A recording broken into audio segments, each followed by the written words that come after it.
Welcome to my podcast. This is Lulu, and we're leaning into our obstacles. Today, we talk to a friend of mine and a busy working mom who will walk us through how she organizes her cooking and meal planning routine. Hello, thank you for joining me today. So tell me, how do you organize your meal planning day? So I go to my handy dandy book of meals that I make. These are my go-to since the kids were little. These are things that are tried and true, make them every week.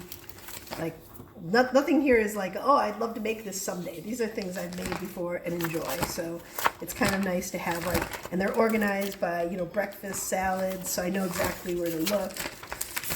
Soups, actually I could make this soup because I have some leftover. This is tomato lentil soup. The reason is because I have a little leftover. I have dill in the fridge, feta, and I have leftover tomato sauce. So I think making this tomato lentil soup this week is going to be, I do like to have a soup every week. So tomato lentil soup. And I know, all right, so I start out with a clean kitchen, a clean surface, and I clean out the refrigerator. And I do this every week. So I just go shelf by shelf. Then I take everything out.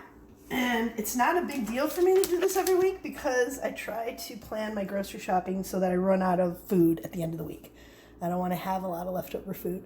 I want to kind of plan it so that I do run out of stuff. I try not to run out of eggs and bread and milk and coffee, but everything else I want to use it all up. So, and then I go through and I pull everything out, and it helps me to see what I have, see what I need to throw out.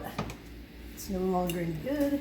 And also it helps me meal plan for the week because I can figure out I've got some leftover ricotta cheese from last week's meal, so I can try to find another dish that's going to use ricotta cheese. I have a lot of buttermilk. I need to think about what to make with buttermilk. I'll put it in the door for now. Eggs, definitely we go through a lot of eggs, more than a dozen a week, and I can tell I only have 5 here. I need more eggs. So I'm going to put eggs on the list. Greens, I like spinach. This is when I start doing some meal planning too as I'm going through. So I flip it over and I go, I need Sunday. It's a good time to make sure you find mysteries in here. So I got this basil and I know I have some pine nuts. So this goes here. And I'm gonna put that for lunch. I'm gonna do homemade pesto. Part of my cleaning out the fridge too is to rearrange it so that I put the things that I want to eat first, up close. So these were way in the back. Now I moved them up here, so I'm gonna eat them sooner. Chips every week. We've got plenty of tuna fish. We got tortillas. We need olives.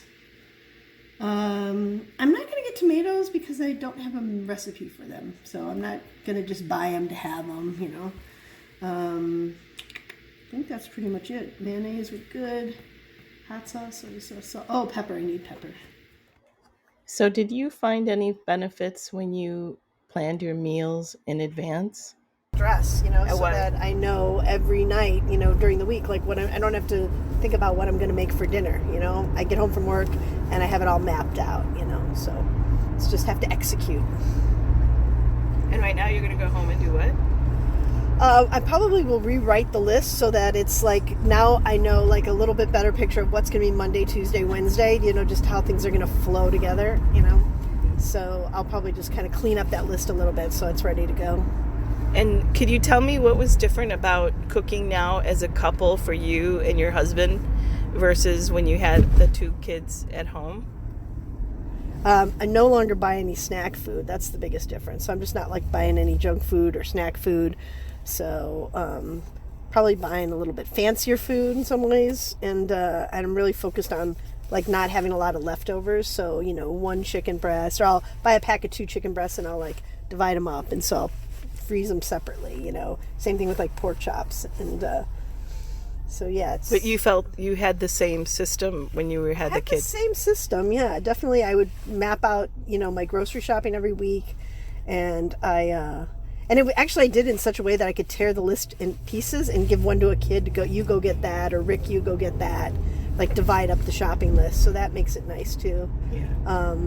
But yeah, no, I had the same system, and I also like planned out the meals. They were, obviously like kid friendly meals, but definitely have always had to plan my week. And the It just menus? takes out, the Kept menus, and I've kept them. I've kept all the menus from when the kids were little, and it's really cute because I think like they're very adventurous eaters now because I made some nice gourmet meals for them when they were little. It wasn't stuff right out of the magazines. So they They're definitely, foodies, too. yeah, they're definitely foodies, both big time. Oh, that's Thank you for listening in, and see you next time.